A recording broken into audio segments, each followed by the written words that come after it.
Hey, Michigan Nation, what is good, y'all? It is Matt Ayler, Victor's voice. This is the show. You already know what the deal is. We've been away for a while. I'm sorry about that. I've been sleeping on y'all, but we're back. We're in business. We're doing something fresh.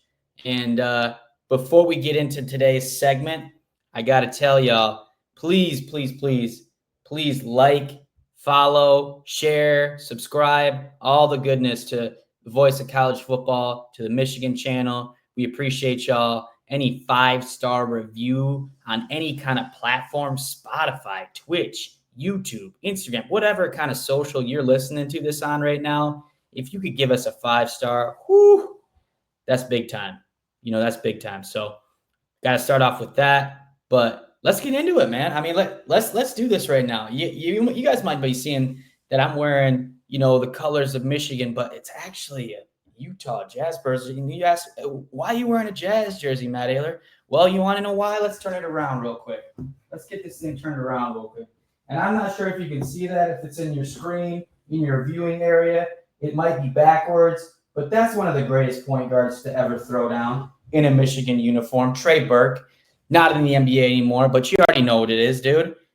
He's a great basketball player, one of the all-time greats. And speaking of Michigan basketball, that's the thing we're going to talk about today. All right, let's get into it. Let's get this thing up on the banner. We're going to figure this out right here. Let's click on that. Yes, let's go. Okay. Can Michigan basketball win a national championship in 2026? That's the golden question for y'all. And I got to be frank. I got to tell y'all straight up right now. Yes. Yes, it is. Hell yes. Hell to the yes, it is. That's totally within the realm.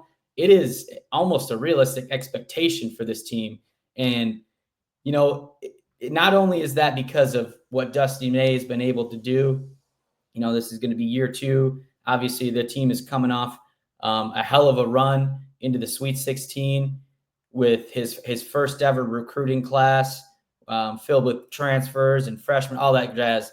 But with what he was able to do, again, he's a transfer machine. He's a dog out there, Dusty May. And you guys have probably already seen this news. It's probably been a couple of weeks now, but the whole thing is just taken to another level with Yaxel Landenborg on this freaking basketball team, guys. I mean, this is just an impact player in every asset of the game. He brings you defense. He brings you versatility, just length, everything. Obviously, UAB transfer. He was testing out the draft process, went through the draft combine, all that stuff, but decided to come back to Michigan to improve his stock. And I'm going to tell y'all, with him on the floor, Michigan is a Final Four basketball team. That's just, it's straight up what it is. Ain't nothing else. Like, I'm telling y'all right now, I'm spitting facts. Like, this guy is just a difference maker. 17.7 points per game, 11.4 rebounds per game, 4.2 assists, almost 2 steals and 2 blocks per game, ladies and gentlemen. I mean, 7'4" wingspan. Let's just put that into perspective here. Like, he's got a bigger wingspan than Danny Wolf. Let's just kind of chew on that for a second. This guy is just a flat out hooper, and he's going to just give this thing it is just amazing to see that we've got the number 1 transfer in a Michigan basketball uniform for the upcoming season. And it just does everything for this team. Let's get you a little screen layout to show you what else we got cooking here. Let's see this. Let me see what's going on right. Yeah, let's do this right now. All right. So shout out Double BB. I know TJ Ronin's been talking about him and just using his posts, and I want to give him a shout out, for him setting up this roster lookup for 2026. It is looking nice, guys. It's not only got a good balance of transfers, but we've got some experience coming back here. So as you can see, when you're breaking down this roster, and you ask the question, can Michigan basketball win a national title in 2026? Yes, because not only do we have depth at each position, but it's experience. And number one, bringing back Nimari Burnett is huge. Obviously, you guys know what he did last year. Had a great season, shot 40% from three, and everybody remembers that buzzer beater three he hit against Rutgers in the middle of the season. Just a big time player that is just going to provide so much for this basketball team. And I'm going to tell y'all right now, I know TJ talked about it on a show earlier. He is coming on the Voice of College Football Michigan show on Tuesday, June 10th. I think it's about 8 p.m. So you guys better look out for that. That should be a fun one. I know TJ and the guys are going to cook up something nice. So look out for that. But in the meantime, obviously with the departure of, I'm blanking on his name, but I'm gonna remind myself.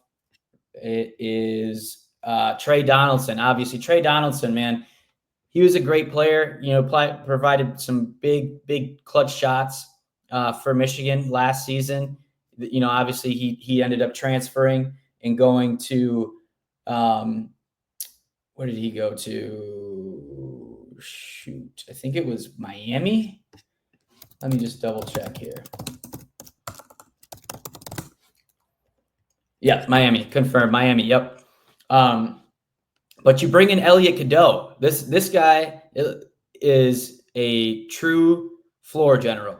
Like he's gonna bring you just exactly what Dusty May wants. Just a guy who's gonna be able to set up and run the show, and is just it's just gonna be a nice transition. He's gonna flow into this offense well.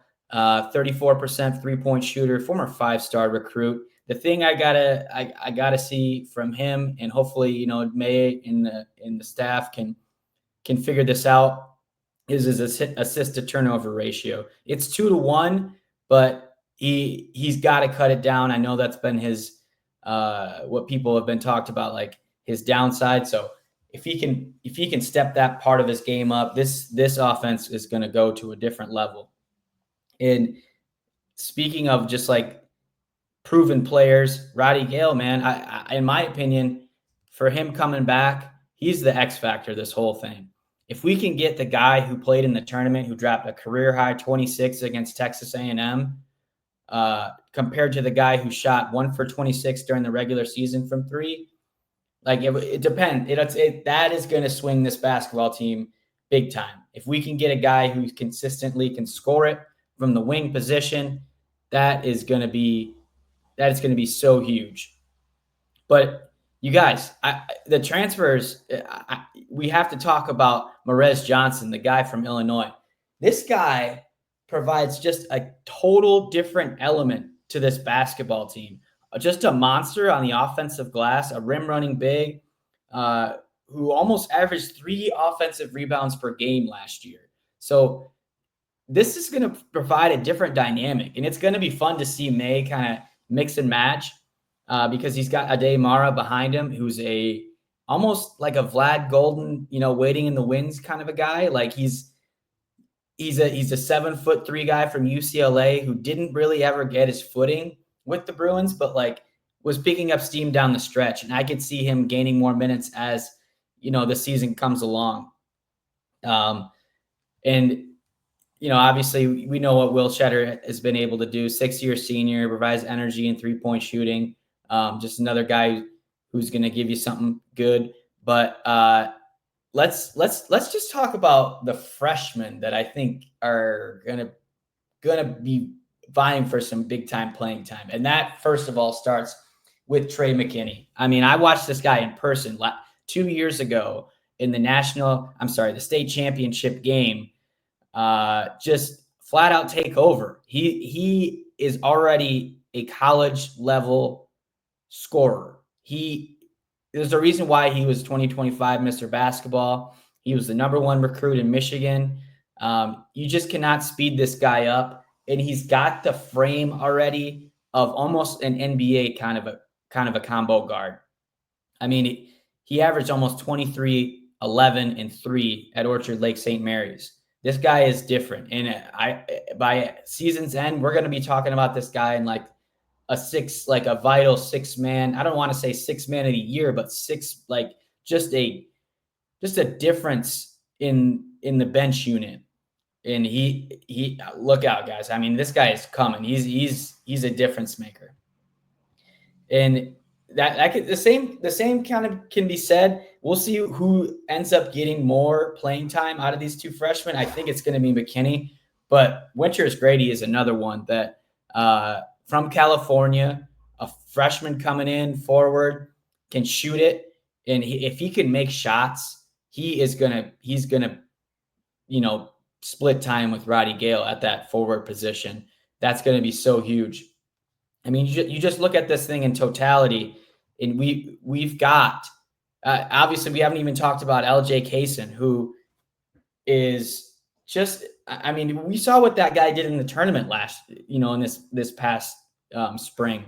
He showed you what he can do in terms of just this off ball creation, just the way he can just flat out fill it up in different ways. And we're just getting started with that guy. So just a lot of intriguing talent up and down this lineup. And the thing that really, really fascinates me is it's a different way that May's going to have this team winning. It's not going to be so Twin Towers with, obviously Danny Wolf and Vlad Golden, because those guys are gone onto the NBA. At least Danny Wolf is. So it's going to be a different way of winning basketball games. And I think a lot of it's going to have to do with the ability to be athletic and to be able to be versatile and switch. And that's the thing that really excites me. It's going to be fun to see this team play in transition. I think it's going to be a different way of playing Michigan basketball. And I'm here for it. I'm here for it. Now, there are some hesitations I got to lay out here for you guys. And obviously this thing isn't like all the way set. This roster isn't all the way set, but we've got the meat and potatoes of this whole thing. So the thing that I'm going to be looking at, that three big things, honestly, is, okay, we got Elliot Cadeau, but